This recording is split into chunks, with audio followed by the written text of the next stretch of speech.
Assalamualaikum sahabat muslim, kembali berjumpa di program Jendela Islam. Sahabat muslim, spesial di episode kali ini, kita akan membahas seputar kelahiran anak. Di antaranya yang pertama, kita akan membahas ritual penguburan ari-ari yang konon diintai makhluk halus. Yang kedua, kita akan membahas tentang nasib anak yang tak pernah diakekahkan. Terakhir, kita akan belajar memasak menu kesukaan Rasulullah. Kira-kira apa ya menunya? Sahabat muslim, ini dia Jendela Islam.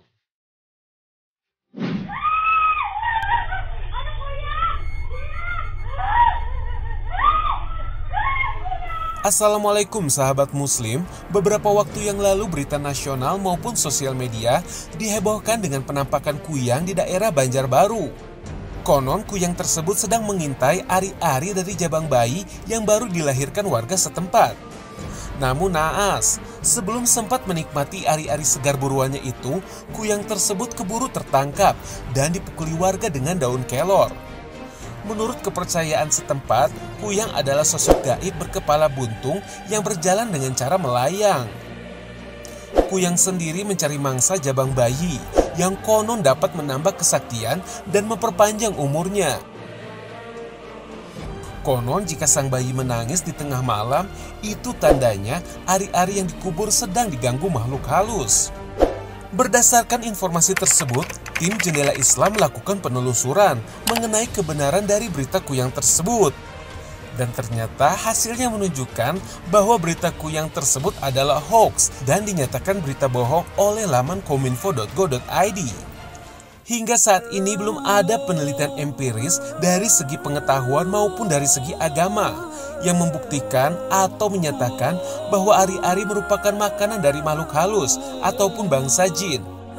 Adapun makanan dari bangsa jin telah Nabi sampaikan ketika beliau berdakwah untuk pertama kalinya bagi bangsa jin. Dikala usai berdakwah, Rasulullah didatangi salah satu jin yang ikut dalam majelis tersebut. Jin tersebut mengeluhkan bahwa di daerah tempat tinggalnya sedang dilanda kelaparan dan banyak golongannya mati kelaparan. Maka Nabi pun naik ke atas bukit dan mengumpulkan tulang belulang. Lalu beliau membawanya dan menaruhnya di hadapan jin tersebut. Lalu Nabi berdoa kepada Allah agar menjadikan tulang-tulang tersebut makanan bagi bangsa jin. Maka sejak saat itulah jin memakan tulang belulang hingga sekarang. Lalu bagaimanakah anjuran Islam tentang mengubur ari-ari? Sebelum kita membahasnya, ada baiknya kita mengetahui apa itu ari-ari. Ari-ari dikenal di dunia kedokteran dengan nama plasenta. Plasenta berfungsi menghubungkan ibu dan bayi dengan memasuk darah melalui tali pusat ke janin yang sedang berkembang, serta memberikan pasokan oksigen dan nutrisi bagi bayi. Di dalam agama Islam, ari-ari tergolong suci dan disunahkan untuk menguburkannya. Hal ini diriwayatkan dari Aisyah. Nabi memerintahkan untuk mengubur 7 potongan badan manusia, rambut, kuku, darah, haid, gigi, gumpalan darah, dan ari-ari. Artinya, ari-ari tak ada bedanya dengan bagian tubuh manusia yang lain, seperti kuku, rambut, atau darah haid. Oleh karena itu, di dalam penguburannya dianjurkan untuk tidak berlebihan, seperti menambahkan gula, perhiasan, atau benda lainnya. Karena hal itu tergolong tabzir. Sifat tabzir sendiri adalah salah satu sifat setan, yakni menafkahkan harta di luar kebenaran, sehingga masuk dalam perbuatan boros dan tak membawa manfaat. Bahkan menurut Buya Yahya di dalam salah satu ceramahnya, beliau dengan keras melarang para jamaahnya untuk memperlakukan ari-ari bayi layaknya saudara si bayi dan menguburnya dengan ritual tertentu. Adapun ari-ari tak perlu dicuci dan langsung dikuburkan seperti biasa. Menurut beliau, yang terhormat adalah bayinya, bukanlah ari-ari si bayi. Bahkan bila ari-ari tersebut tak sengaja dimakan kucing atau anjing, beliau pun tak mau ambil pusing. Karena ari-ari tak ada bedanya dengan darah yang keluar dari tubuh. Yang nggak tahu ari-arinya kemana, tiba-tiba hilang gitu. Nggak apa-apa, mungkin dimakan kucing, dimakan anjing, apa? Ada masalah ya? Nggak usah pusing urusan begitu. Berbeda jika orang keguguran, harus dimuliakan, itu adalah bakal anak, bakal bayi. Menurut beliau pula, jika ingin bayi kita berakhlak baik, maka didiklah bayi tersebut dengan benar, kenalkan kepada Allah dan ajari mereka agama. Tak hanya pendapat Buya Yahya, Ustazah Kotrunada pun berpendapat sama, bahwa ari-ari tak perlu diperlakukan khusus. Berikut pemaparannya. Nah, kita membahas tentang ari-ari nih. Kalau ari-ari itu apa sih? Yang namanya ari-ari adalah segumpal darah atau daging yang menemani janin ketika dalam kandungan. Ya, ada yang mengatakan bahwa ari-ari itu adalah temannya, ada yang mengatakan juga bantalannya, atau ada yang mengatakan apapun itu, bahwasannya memang pada kenyataannya yang namanya ari-ari adalah berada bersama dengan janin ketika dalam kandungan. Nah, kemudian ketika dilahirkan, tentunya ya terpisah ya, yang dimana janin atau bayi tentunya dibesarkan, dirawat, dan juga yang namanya ari-ari tentunya diputuskan dengan yang namanya tali gitu ya. Dan itu tentunya karena memang sumbernya dari manusia, maka ari-ari dalam keadaan yang suci. Yang namanya membersihkan kemudian menguburkan, ini hukumnya adalah sunnah.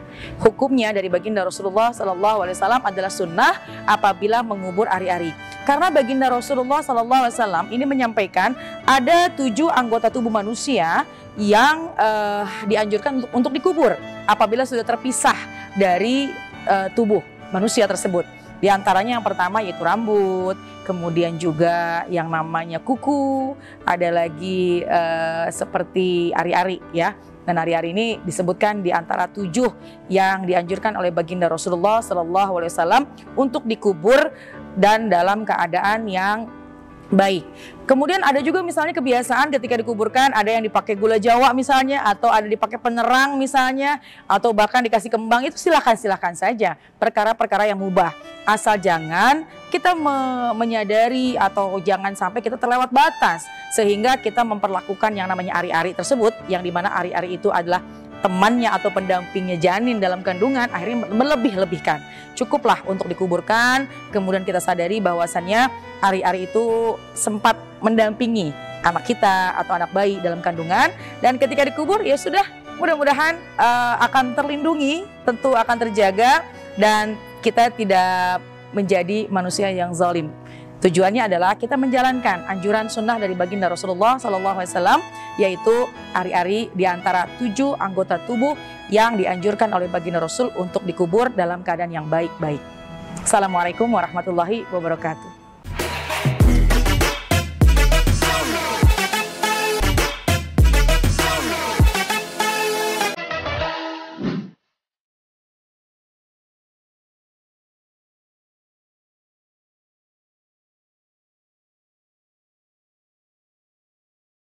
Sahabat muslim, pasti semua menebak lagu yang dibawakan band Armada ini membahas tentang pria yang sedang jatuh cinta, bukan? Namun ternyata lagu ini menceritakan kerinduan Mai, sang gitaris, terhadap anaknya yang sudah meninggal. Lirik "Apa Kabar Kamu Sayang" menggambarkan seorang ayah yang tak lagi mendengar kabar anaknya, yang mana memang sudah berbeda alam. Anak Mai sendiri meninggal di usia yang belum balik. Artinya, belum ada dosa yang dicatat oleh malaikat kepada sang anak. Namun terlepas dari itu semua, ada hal yang lebih penting dibahas. Bahwa ternyata anak-anak kecil atau bayi yang meninggal tidak akan membawa kedua orang tuanya ke dalam surga. Wah, bagaimana bisa ya? Ternyata itu merupakan dampak dari akikah yang belum dilaksanakan semasa anak-anak tersebut hidup. Meski akikah mendapatkan label sunnah dan tak sewajib ibadah lainnya seperti sholat dan puasa, namun akikah termasuk sunnah mu'akkad, yakni sunnah yang mendekati wajib, namun levelnya masih di bawah fardu. Ciri-cirinya, jika belum dilaksanakan, maka kewajiban tartib dan qodho masih mengikutinya. Jadi bila ada orang tua yang memiliki bayi, namun dalam keadaan ekonomi kurang mampu, maka ketika mereka mampu, akikah tersebut harus tetap dilakukan. Yang kedua, sang anak terhalang mendapatkan perlindungan dari mara bahaya kehidupan. Mara bahaya akan tetap mengintainya hingga mereka diakikahi. Bentuk bahaya pun bermacam-macam, bisa si anak menjadi sakit-sakitan atau sang anak kerap mendapatkan perlakuan buruk. Yang ketiga, bayi masih dalam keadaan terkekang oleh kekangan setan. tali kekang ini tidak akan terlepas sampai ia diakikahi. Semisal ketika kelahirannya, kedua orang tuanya tak mampu atau dalam keadaan miskin, maka kewajiban tersebut dianggap gugur dan tak ada kewajiban bagi orang tuanya untuk mengakikahkan sang anak. Hal ini dilandaskan surat Al-Baqarah ayat 286. Allah tidak membebani seseorang melainkan sesuai dengan kesanggupannya. Dia mendapat pahala dari kebajikannya yang dikerjakannya, dan dia mendapat siksa dari kejahatan yang diperbuatnya. Lalu pertanyaannya, bagaimana bila orang tua yang tak mampu tadi kini memiliki rezeki lebih dan sanggup untuk akikah? Apakah kewajibannya jadi berubah?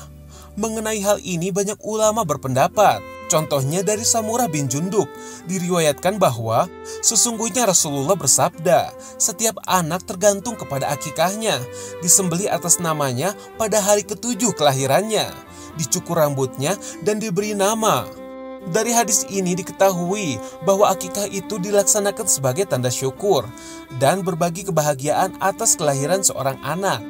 Dan akikah dilaksanakan pada hari ke-7 setelah kelahirannya. Menurut para ulama, jika tidak bisa dilakukan pada hari tersebut, maka boleh dilakukan pada hari-hari yang lain yang lebih longgar. Hanya saja waktu untuk akikah dibatasi hingga anak tersebut balik, sebagaimana diisyaratkan dalam hadis di atas dengan kata gulam, yang berarti anak. Jika sudah balik, maka tidak disunahkan lagi melakukan akikah, karena sudah jauh waktunya dari hari kelahirannya. Oleh karena itu, jika seseorang tidak pernah melakukan akikah atas namanya, maka anak tidak mempunyai kewajiban untuk mengakikahi dirinya sendiri.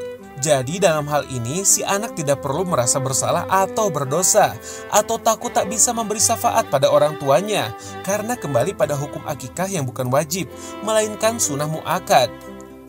Adapun Rasulullah sepanjang hidupnya tak pernah melaksanakan akikah untuk dirinya sendiri. Namun untuk lebih jelasnya, mari kita simak pemaparannya. Dalam hadis baginda kita Rasulullah SAW memang sudah bersabda bahwasannya kullu gulam murtahanun bi aqiqatihi. Setiap anak Adam yang terlahir ini masih tergadai dengan akikahnya. Apabila seorang anak yang masih tergadai, berarti memang sih itu anak punya kita, tapi tidak bisa mendatangkan kemanfaatan untuk orang tuanya. Itu istilah dalam gadai ya. Jadi memang ini anak milik kita, tapi ketika belum diakikahkan maka masih tertanggung dengan akikahnya. Ketika anak melakukan kebaikan-kebaikan yang dikhawatirkan, kebaikan yang dilakukan oleh anak-anak ini tidak bisa memberikan manfaat untuk orang tuanya. Apabila ingin mengakikahkan anak, yaitu di 7 hari setelah melahirkan, atau di 14 hari setelah melahirkan, atau juga 21 hari setelah itu anak dilahirkan. Nah, kalau memang sudah melewati masa itu, silakan saja, boleh-boleh saja apabila orang tua itu ingin mengakikahkan anaknya di luar atau melewati masa dari 21 hari setelah melahirkan, tapi tentu tidak mendapatkan waktu yang afdoliyah. Nah, lalu bagaimana nih ketika seorang anak yang ketika sudah dewasa mengetahui bahwasannya dia belum diakikahkan? Boleh kok kita seorang anak yang memang kita tahu kita belum diakikahkan oleh orang tua kita, maka boleh kita mengakikahkan diri kita sendiri dengan syarat kita ngomong dulu sama orang tua. Kita bilang dulu sama orang tua bahwasannya kalau memang saya belum diakikahkan, saya izin untuk mengakikahkan diri kita sendiri. Kenapa? Karena lagi-lagi kembali hukum bahwasannya akikah itu adalah sunnah muakkad yang harus dilakukan oleh orang tua kepada anak, bukan anak untuk dirinya sendiri, tapi boleh dilakukan atas izin orang tua.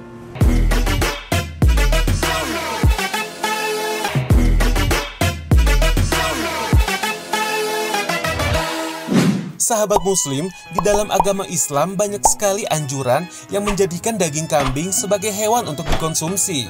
Misalnya untuk akikah, Idul Adha, maupun acara keagamaan lainnya. Daging kambing sendiri merupakan salah satu daging yang menjadi favorit Rasulullah. Saking sukanya terhadap sajian kambing, sampai ada wanita Yahudi pernah meracuni beliau. Dikisahkan wanita Yahudi tersebut bernama Zainab binti Al-Harits. Ia mencari tahu kepada para sahabat Nabi mengenai apa makanan kesukaan Nabi. Setelah diketahui daging kambing panggang kesukaan beliau, si wanita Yahudi pun datang mengirimkan daging kambing tersebut selepas maghrib. Dan berkata, terimalah pemberian kami baginda, ini bukanlah sodakoh, melainkan hadiah. ucap wanita Yahudi tersebut. Tanpa kecurigaan, Nabi dan para sahabat pun menyantap daging kambing pemberian wanita Yahudi tersebut. Semuanya lahap menyantap, tak terkecuali Rasulullah. Namun ketika giliran Rasulullah menyantap, tiba-tiba atas izin Allah, daging kambing yang ada di tangan beliau berbicara dan memberitahu bahwa dirinya telah ditaburi racun mematikan. Dan benar saja, Nabi melihat di bagian paha kambing tersebut ada racun yang belum tercampur, sehingga memiliki warna yang berbeda. Namun sayang, salah satu sahabat Nabi tak terselamatkan meski sudah dibekam. Akhirnya wanita Yahudi tersebut berhasil ditangkap. Ia mengatakan bahwa dirinya dendam karena kematian suaminya di medan perang saat melawan kaum muslimin. Sahabat muslim, terlepas dari itu semua, ternyata ada salah satu masakan kambing yang disukai Nabi, yaitu thorid. Bahkan dalam hadis dikatakan bahwa masakan thorid diumpamakan seperti Fatimah, saking memuji kelezatannya. Rasulullah berkata, sama seperti thorid yang lebih sedap ketimbang semua masakan. Begitu pula Fatimah yang lebih hebat dibandingkan semua perempuan. Nah, sahabat muslim, ternyata untuk memasak thorid tidaklah sulit. Seperti yang diperagakan Chef Jaki, memasak tarid cukuplah mudah. Nah, sahabat muslim, silakan dicatat. Ini dia bahan-bahannya.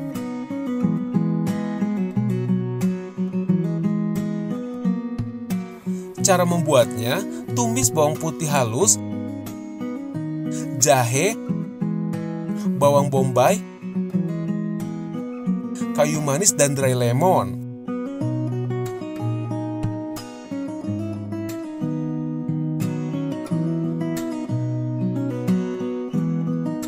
Lalu masukkan daging kambingnya. Tumis hingga berubah warna. Setelah itu masukkan kunyit, garam, bubuk cabai dan juga bubuk ketumbar. Diamkan sesaat. Lalu masukkan Arabic spice, garam masala serta tomat dan lemon.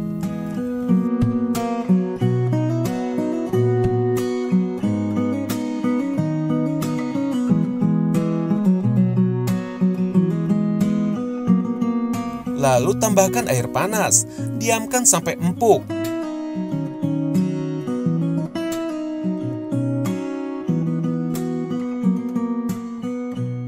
Terakhir masukkan sayurannya.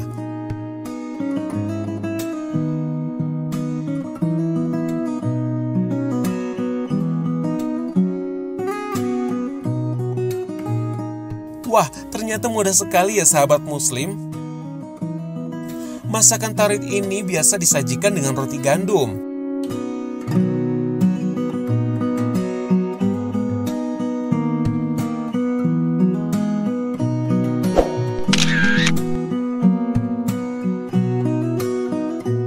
Oh iya sahabat muslim, menurut hadis, roti gandum merupakan makanan terbaik dunia yang kelak menjadi makanan penghuni surga. Masya Allah.